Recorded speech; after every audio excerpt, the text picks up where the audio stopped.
আওয়ামী লীগ নির্বাচনে অংশ নিতে পারবে কি পারবে না এটা সময় বলে দিবে। কিন্তু এই সরকার, মানে ডক্টর ইউনূসের যে সরকার, উনি এবং ওনার যারা সহচর যারা আছেন, ইনক্লুডিং আসিফ নজরুল, এরা সবাই মিলে এরা চায় না যে আগামী যে নির্বাচনটা হবে সেই নির্বাচনে ব্যালট পেপারে নৌকা মার্কা থাকুক, এটা ওনারা চান না। এটা ক্লিয়ার। ডক্টর ইউনূস কথার মার পেছে কিছু কথা বলেছেন, সেখানে দেখে আমাদের মিডিয়াগুলো এটাকে মিসলিড করেছে।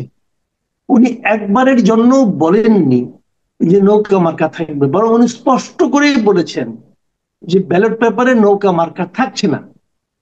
উনি একদম সুস্পষ্ট ভাবে বলেছেন। কিন্তু ইনিয়ে বিনিয়ে বলেছেন যে আমরা তো তাদেরকে নিষিদ্ধ করিনি, স্থগিত করেছি, হ্যান করেছি, ত্যান করেছি। এটা ওই যে বাংলায় বলে না তেনা পেঁচানো, উনি তেনা পেঁচিয়েছেন আসলে, আর কিছু না। কেন করেছেন সেটাও বলি। এটা করার কারণ হলো, উনি যদি বলেন যে আমরা ওদেরকে নিষিদ্ধ করেছি, তাহলে ওনার সামনে যে ভদ্রলোক বসেছিলেন মেহেদী হাসান, উনি ওনাকে এমন এমন প্রশ্ন করতেন, জিজ্ঞাসা করতেন এই নিষিদ্ধ করাটা গণতন্ত্রের কোন ফর্মুলায় পড়ে, একটা রাজনৈতিক দলকে নিষিদ্ধ করাটা ডেমোক্রেসির কোন ফর্মুলার মধ্যে পড়ে। ডক্টর ইউনূস সেটা এক্সপ্লেন করতে পারতেন না। যে কারণে উনি ওই ভদ্রলোকের হাতে, ওই ভদ্রলোকের প্রস্তবানে জর্জরিত হওয়ার হাত থেকে বাঁচার জন্য উনি এই ইনিয়ে বিনিয়ে নানা রকম কথা বলেছেন। বাট আসিফ নজরুল যেটা বলেছেন, এটা হলো তাদের মূল বক্তব্য, তাদের মনের কথা। ওনারা মানসিকভাবে এতটাই গণতান্ত্রিক যে একটা রাজনৈতিক দলকে নির্বাচনের বাইরে রাখার জন্য যত রকম আইন আছে, অথবা যত রকম কালো আইন আছে, সবগুলি প্রয়োগ করার জন্য তারা উদ্গ্রীব এবং মরিয়া। আচ্ছা, তাহলে বোঝা যাচ্ছে যে ওখানে ওখানে একটা কথার মারপ্যাচ ছিল। একটা বিষয় আবার আমি আবার বলি, সেটা উনি ওই যে হঠাৎ করে বলেন যে মানুষ তো বলে 5 বছর, 10 বছর, 50 বছর। এই কথাটা কেন বললেন? কারণ এরকম কথা তো শেখ হাসিনাও বলতেন যে বিকল্পকে। তো উনি এই যে কথাটা বললেন, এটা কোন প্রেক্ষিতে বললেন? ওনার প্রেক্ষিতে হলো, আপনি মেহেদী হাসানের ইন্টারভিউটা আরেকবার যদি খেয়াল করেন, আপনি নিশ্চয়ই খেয়াল করেছেন, আমিও খেয়াল করেছি, আমাদের দর্শকরাও খেয়াল করেছেন। তবু একবার জানা কথা আরেকবার একটু স্মরণ করে দিই।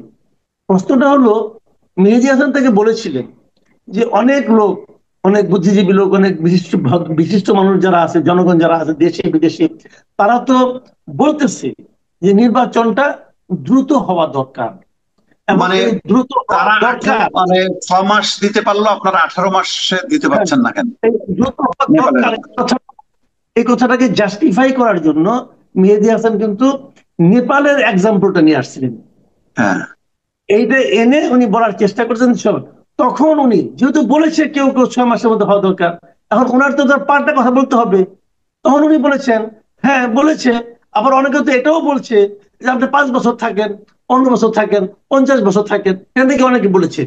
আমি, এটা হতে পারে 5 বছরের কথা। উনি একবার নামাজ পড়তে গিয়েছিলেন, ওখানে কিছু লোক, হয়তো 10 জন, 15 জন, 20 জন লোক হয়তো ওনাকে বলছে আপনাকে 5 বছর চাই, কিন্তু ওনাকে 50 বছর চাই। আমি ওনাকে চ্যালেঞ্জ দিয়ে বললাম, এই দেশের কেউ বলবে না, কোন সুস্থ মানুষ বলবে না যে ওনাকে 50 বছর চাই।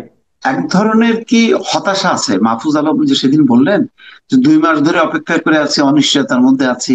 এটা কেন এই অনিশ্চয়তাটা? ওই এর মধ্যে তো আসিফ মাহমুদ সজীব ভুঁইয়ার মধ্যে দেখি না, তার মধ্যে আছে কেন? মানে সে কি একটু বেকায়দায় আছে? কোনো বেকায়দা নাই। আমি বলি আপনাকে, বেকায়দা থাকলে সবাই আছে, বেকায়দা মনে করলে বেকায়দা, আর বেকায়দা মনে না করলে বেকায়দা না। এটা হলো গিয়ে মতলবের ব্যাপার। আসিফ মাহমুদ সজীব ভুঁইয়া এবং মাহফুজ আলম দুইটা দুই ধাতুতে গড়া, দুইজন দুই ধরনের মানুষ।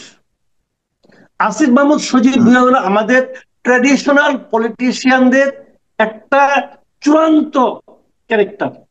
মানে আমাদের যে হুম। হুম। লুটপাট করার যে আমাদের যে একটা ক্যারেক্টার টাইপ আছে আমাদের পলিটিশিয়ানদের মধ্যে, তার প্রতিফলন আমরা আসিফ মাহমুদ সজীব ভুঁইয়ার মধ্যে দেখতে পাই। বয়স কম, আমরা মনে করছিলাম যে বয়স কম হলে কিন্তু লোভ টোভ কম থাকে, কিন্তু ওনাকে দেখে আমার তা মনে হয় না। ওনার ক্ষমতার লোভ আছে, ওনার দাপটের লোভ আছে, ওনার সম্পদের লোভ আছে, এমনকি ওনার হাঁসের মাংসের লোভ আছে, ওনার ওয়েস্টিনের লোভ আছে। সব লোভ, যত লোভ থাকা সম্ভব, সব লোভ একসঙ্গে পুঞ্জীভূত হয়েছে এই বাচ্চা ছেলেটার মধ্যে। এ হলো আসিফ। আর ও হলো মাহফুজ আলম হলেন যে উনি কিন্তু একটু আমার কাছে মনে হয় এই ছেলেটাকে আমি আর যাই বলি না কেন, এর অনেক কিছু আমি অপছন্দ করি, কিন্তু ওর মধ্যে একটা জিনিস আছে, সেটা হলো সে হিপোক্রেট না। সে যেটা বলে সেটা বিশ্বাস থেকেই বলে।